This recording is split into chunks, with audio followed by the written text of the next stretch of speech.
자, 이번 시간에는 저번 영상에서 살짝 다루다 말았던 림프인에 대해서 설명을 할 거야. 림프인은 프리플랍에 아무도 레이즈하지 않았는데 빅블라인드에 콜하는 행위를 림프인이라고 하거든. 근데 이거는 되게 안 좋은 플레이라고 얘기를 했었어. 그리고 림프를 자주 하는 플레이어들을 림퍼라고 부르는데 이거는 주로 비하의 의도를 담고 있어. 초보자를 지칭할 때 저 새끼 림퍼네, 림퍼 자주 하면 초보자, 이렇게 귀결되는 경우가 많아. 그러니까 림프인이 왜 안 좋은 행동이고 왜 림퍼가 되면 안 되는지 그 이유를 하나씩 좀 뜯어볼게. 자, 일단 왜 림프를 하는지부터, 림프를 하는 사람의 심리를 좀 알아야 될 것 같아. 물론 림프가 전략적으로 림프하기 좋은 핸드들은 있어. 뭐 로우 파켓 같은 거, 2파켓, 3파켓, 4파켓, 5파켓 이런 경우는 플랍이 딱 열리면, 만약에 2파켓인데 여기 플랍이 2가 있어, 이러면 되게 강력한 핸드가 만들어지기 때문에 이런 핸드들은 사실 이거 자체로 강하지 않기 때문에 레이즈 하긴 좀 뭐하고, 플랍은 보면 좋고, 그러기 때문에 최대한 적은 판돈을 내고 싸게 플랍을 보기가 좋은 핸드야. 마찬가지로 수직 커넥터도 있겠지. 이거 자체로는 강하지 않은데 플랍이 펼쳐졌을 때 좀 꽤 강해질 수 있는, 갑자기 뭐라 그러냐, 신분 상승을 할 수 있는 그런 핸드들이 림프하기에 좋아. 근데 모두가 림프를 하진 않지, 당연히. 그래서 사실 림프를 자주 하는 사람들은 초보자야. 이 심리를 좀 뜯어볼 수가 있어. 1번은 그냥 내가 예시를 든 건데, 사실 로우 파켓이나 수직 커넥터는 수비하기 좋은 핸드들이야. 근데 림프를 수비랑 착각하면 안 돼. 수비는 올바른 포지션에서 하는 게 수비고, 림프라는 거는 내가 수비 포지션이 아닌데 수비를 자처하고 나서겠다는 약간 그런 태도거든. 초보자들이 많이 하는 이유가, 초보자들은 보통 패시브한 성향이기 때문이야. 그러니까 림프가 수비를 자처하는, 이상한 포지션에서 수비를 자처하는 행위인데, 왜 얘네들이 이런 패시브한 성향으로 이런 플레이를 하냐? 불확실성 때문이거든. 그러니까 홀덤이 불확실성이 높은 게임인데 초보자들이 배팅으로 이런 걸 추론하거나 뭐 물어보거나 이런 걸 잘 플레이를 못하니까 이런 불확실성에 대해서 내가 핸들을 만들어내려고 해. 그러니까 나는 높은 핸들을 이미 쥔 상황에서 안정적으로 배팅을 하고 싶어하는 심리가 크게 작용을 한다는 거지. 그래서 리스크를 최소화하기 위해서 슬로우 플레이를 선호하게 돼. 그러니까 이게 사실은 슬로우 플레이가 전략 중에 하나일 텐데 초보자들은 이게 그냥 디폴트 값으로 그냥 박혀 있는 경우가 많아. 그래서 내 핸드가 완성되지 않았을 프리플랍과 플랍에는 최대한 리스크를 최소화해서 싸게 보고 싶어 하고, 내 핸드가 확정된 다음에는 그 다음에 이제 배팅을 크게 할 수 있는 자신감이 생겨. 그러기 때문에 초보자가 림프를 좋아하는 거야. 그럼 이제 림프가 왜 안 좋냐라고 물어본다면 이거야. 보통 일반적인 공격과 수비가 1대1로 이루어졌을 때는 사실 얘가 프리플랍에 레이즈를 한 케이스이기 때문에 얘가 뱃을 하는 입장이 돼. 주도권을 가진 입장이란 말이야. 그래서 조금 더 유리하긴 하지만 수비도 수비 나름대로 전략이 있거든. 자, 공격은 10의 컨티뉴에이션 배팅으로 압박을 들어가겠죠. 플랍부터 패스트 플레이를 하면서 내가 실제로 보드를 미스하더라도 내가 좋은 카드라고 주장했던 프리플랍의 히스토리가 있기 때문에 그걸 이용해서 블러프도 가능해. 10에서로 압박을 하는 거죠. 마찬가지로. 예를 들어 보드에 퀸이 깔렸어. 퀸 하이 보드야. 그래도 내가 에이스 킹이어도 10에서로 압박을 줬을 때 얘가 프레셔를 느낄 수 있다는 얘기야. 반대로 수비는 주도권을 주는 플레이를 하지만 결국에는 이거를 확 뺏어오면서 감아치는 플레이를 하는 게 수비의 꽃이야. 그래서 드로우 핸드 같은 거, 아까 말했던 2파켓, 로우 파켓, 뭐 수직 커넥터 이런 애들이 사실은 수비 핸드인 거지. 혹은 블러프 캐쳐를 할 수도 있어. 뭐 얘는 넓은 핸드 레인지로 들어와. 보통 빅블라인드에서 많이 들어오기 때문에 꼭 드로우 핸드가 아니더라도 뭐 킹 5나 퀸 7 이런 게 들어올 수 있겠지. 그러면 내가 상대가 보드를 미스한 채로 C벳을 압박하는 거에 대해서 내가 맞았네? 이러면 얘의 배팅을 잘 리딩해서 반대로 블러프 캐치를 할 수도 있는 거야. 그리고 심지어 얘가 도리어 블러프도 가능해. 드로우 핸드를 많이 쓰는 자리가 수비라 그랬잖아. 그래서 블러프를 목적으로 플랍의 10벳을 콜 받고 턴으로 넘어가는 거야. 그 다음 턴에는 도리어 책레이즈 이런 강력한 액션을 통해서 얘가 블러프를 치는 거지. 뭐 이런 플레이들이 가능한데 만약에 수비가 여러 명이 된다고 생각을 해봐. 수비가 여러 명. 그럼 이 공격하는 입장에서는 되게 난처해. 왜냐면 내가 CBS로 이렇게 압박하는 패스트 플레이를 해야 되는데 수비가 많으면 누가 맞았을지, 누가 진짜 좋은 핸들을 가지고 있을 수도 있잖아. 확률이 갑자기 4배로 뛰는 하드게임이 돼버리기 때문에 공격 입장에서도 플레이를 하기가 되게 힘들어져. 이런 전략들을 쓰기가. 그러면 수비 입장에서는 초보자들이 보통 이런 림프를 해서 이런 팟을 만들기 때문에 수비는 별로 불리하다고 생각을 안 하는 경우도 있는데 이건 수비한테도 불리한 거야.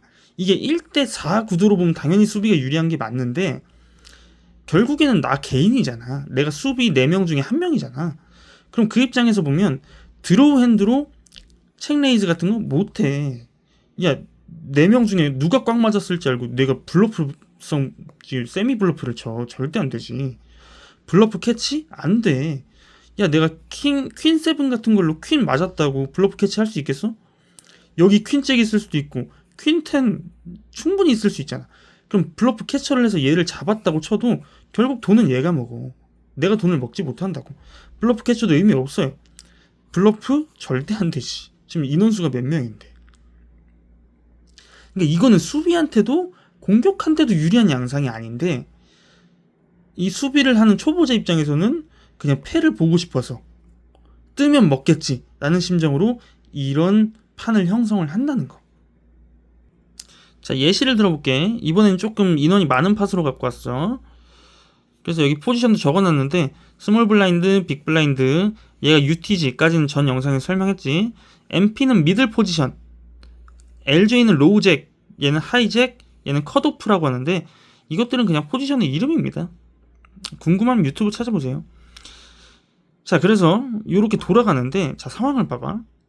스몰, 빅이 400, 800 나와 있어. 아마도 블라인드가 지금 빅 블라인드가 800인가 봐. 얘가 UTG에서 콜을 해요. 림프 탄 거죠, 이거 지금. 얘는 폴드했어. 개념인이죠. 예. 얘는 또 콜했네. 이 새끼도 지금 오버 림프를 한 거지. 얘도 전부 다 림퍼야. 림퍼 새끼들, 모기 새끼들. 자, 그럼 여기서 버튼은 히어로입니다. 꽤 좋은 패를 갖고 있나 봐요. 좋은 패를 가졌으니까 이 림퍼들이 꼴배기 싫겠지, 당연히. 그래서 요렇게 7,000으로 레이즈를 합니다. 꽤 큰 금액이지. 이건 성향에 따라서 실제 펍에서는 진짜 크게 쳐야 될 때도 많아. 왜냐면 얘네가 어지간해서 안 죽거든. 아까도 좀 적어놓은 바가 있는데 이 패시브한 플레이어들의 특징은 콜 옵션이 또 뒤지게 높아요. 그래서 웬만한 금액에도 그냥 콜 따고 들어오는 경우도 있어. 그래서 레이즈를 크게 선택을 했나봐요.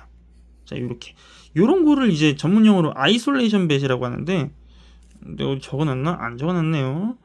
예. 여기서 7,000 레이즈를 해서 성공한 케이스를 볼게. 7,000 너무 크다. 죽어 나도 죽어. 자, 데드머니 개 많이 생겼죠. 3,200 3,600 생겼어요. 그리고 얘가 이제 물음표 떴죠. 고민하는 거지. 여기 적어놨네요. 요런 거를 아이솔레이션 레이즈라고 해. 그러니까 이렇게 싹 죽여서 림퍼만 남게 저격하는 거야. 마지막 림퍼만 남도록 아이솔레이션 시키는 거죠. 줄여서 이제 아이소레이즈 아니면 아이소벳 뭐 이렇게 얘기를 하기도 해요. 혼꾸녕 내주는 벳을 친 거지. 이러면 얘가 콜을 해도 얘한테는 이득이고 폴드를 해도 이득입니다. 폴드를 했어. 그럼 이 데드머니 다 먹는 거야. 좋은 거죠. 자, 콜을 했어. 콜했다고 해볼게. 콜하면 왜 이득이야? 자, 이거는 빅블라인드 여기 봐봐. 빅블라인드도 800을 냈어. 근데 내가 7,000 하고 얘가 콜 받는 거랑 내가 7,000에서 얘가 콜 받는 건 상황이 달라요. 얘는 아무 이력이 없지. 그냥 자기 차례가 돼서 콜 한 거야. 그럼 얘 핸드레인지는 더군다나 수비 위치에 있기 때문에 핸드레인지가 굉장히 넓어. 예측할 수가 없어. 예측하기 힘든데 이 지금 컷오프 같은 경우에는 림프에 콜 들어왔다가 아이소레이즈에 콜을 받았어요. 그러면 일단은 좋은 핸드 윗대가리는 거의 날아간다고 봐야 돼.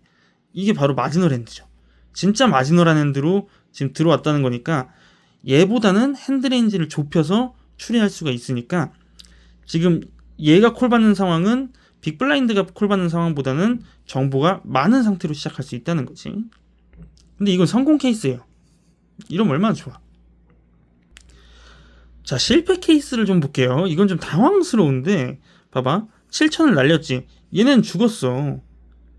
근데 만약에 이게 사람 심리가 신기한 게 이 첫 새끼가 문제야. 이 새끼가 7천을 못 받고 죽잖아? 그럼 얘도 따라 죽을 확률이 높아요. 근데 신기하게 이 한국 종특인가 얘가 콜을 받잖아? 그럼 얘도 콜을 받아. 얘도 콜을 받아. 그러니까 앞 사람이 콜 받았을 때 얘네에 대한 정보를 얘도 가지고 있지 않잖아. 마찬가지로. 근데 저 새끼도 림프에다 콜했네? 나도 림프에다 콜을 못할 게 뭐 있어? 라는 심리가 약간 작용을 하는 것 같아. 그리고 일단 수비가 다수였을 때 자기도 불리하다는 사실을 모르는 거겠죠, 아마도. 그렇기 때문에 이렇게 한 명이 콜을 하기 시작하면 림프에 있던 애들이 죄다 콜을 하면서 큰 금액의 포웨이가 형성되는 경우가 있어요. 자, 그래서 이럴 때는 어떻게 하냐면 사실 이거는 망했다고 봐야 되고, 이 지금 최초 레이즈를 한 요 오픈 레이저도 사실은 이렇게 되면 약간 감안을 하고 들어가야 돼. 왜냐면 아까 말했듯이 플랍에서 뭐가 뜨더라도 내가 그걸 미스했을 때 내가 할 수 있는 액션이 별로 없어. 그래서 이거는 플랍에서 운영이 굉장히 필요해요. 뭐 예를 들어서 내가 미스했지만 여전히 좀 드라이한 보드다. 드라이하다 그러면 빨리 C벳을 조금 큰 사이징으로 해서 이 림퍼들 셋 중에 한두 명이라도 좀 죽이는 게 필요할 거고, 보드가 웨트한데 내가 미스한 상황이야. 그러면 이건 무조건 책을 내려서 팟 사이즈를 조절하거나 아니면 때로는 이 금액을 포기하고 폴드해야 되는 경우도 생겨요. 이거는 사실 수비나 공격한테도 다 좋지 않은 상황이거든. 그리고 심지어 이런 애들은 펍 가면 이런 애들 많아. 이런 애들은 자기들도 7점 받고 들어왔기 때문에 쉽게 못 죽어. 이런 거에 쉽게 죽지도 않는다고. 그렇기 때문에 팟이 더 커질 가능성도 있고, 그렇기 때문에 오히려 처음 개념인 오픈 레이저는 그냥 폴드를 선택할 수도 있어요. 그냥 플랍에 꽉 맞기를 바라야지 어쩌겠어 이거. 자, 그래서 정리하자면 실패해서 슬프더라도 이런 플레이는 옳은 플레이예요. 이렇게 무조건 플레이를 해줘야 되고, 이렇게 성공시키도록 내가 배 사이징을 조금 조절하는 게 필요해. 그래서 실제 펍에 가면은 이런 아이솔레이션 뱃을 되게 크게 하는 경우도 많아. 진짜 약간 억소리 나게 하는 경우도 있거든. 이건 성공시키기 위해서야. 다 죽이더라도 실상.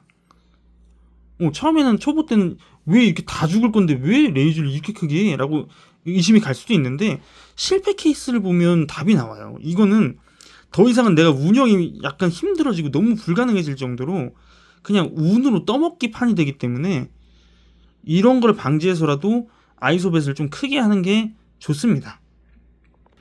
자, 그럼 이번에는 이 상황 자체를 UTG 입장에서 조금 신박하게 풀어볼 거예요. 얘를 인터뷰하는 거야. 이 새끼는 왜 처음에 병신같이 림프를 했을까? 이런 걸 생각해 보자는 거야. 자, 800이 1bb야. 7000이면 몇 bb야? 거의 9bb 가까이 되잖아. 그치? 결국에는 지금 3명이 림프를 하게 돼서 9bb 레이즈를 맞게 됐어. 인터뷰해보는 거야. 너 왜 림프 탔니? 씨발. 물어보면, 자, 결국 폴드할 핸드보단 좀 좋아. 애매했어. 근데 레이즈 할 정도는 아니었어 라고 대답했다 치자. 1번 케이스. 이거 아주 나쁜 선택이죠. 왜? 여기에 림프 타도 결국에는 3bb 레이즈 이상이 들어올 텐데, 여기에 콜 해도 문제고 폴드 해도 여기에 나간 금액이 있기 때문에 문제인 거야. 2번 3bb 레이즈 할 정도는 됐는데 그냥 림프 탔어. 이것도 나쁜 선택이죠. 3bb 레이즈 할 정도가 됐으면 3bb 레이즈를 하는 게 맞았어. 근데 지금 어때요? 림프 탔다가 9bb 레이즈 맞았잖아. 그럼 이거는 마찬가지 1번과 똑같은 케이스가 돼버린 거야. 3번도 마찬가지지. 내가 5bb 레이즈를 할 정도 됐을 정도로 좋은 패였어. 근데 왜 림프 탔어? 이건 말도 안 되는 바보짓이죠. 지금 결국 9bb 레이즈 맞았잖아. 이거 콜하기도 애매한 상황 돼버렸는데. 그리고 이 림프를 타면 아까도 말했듯이 오버림프라는 게 생겨. 내가 림프 타면 따라 탄단 말이야.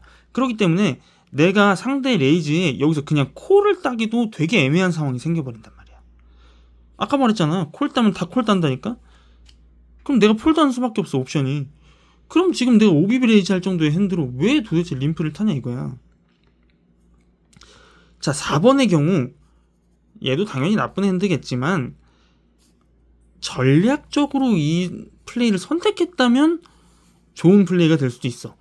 이거는 UTG에서 배시 나와야 돼. 예를 들어 이거야. 내가 에이스야. 근데 첫 핸드잖아. UTG잖아. 여기서 큰 금액을 레이즈하기가 부담스러운 거야. 그럼 이때는 의도적으로 림프를 타기도 합니다.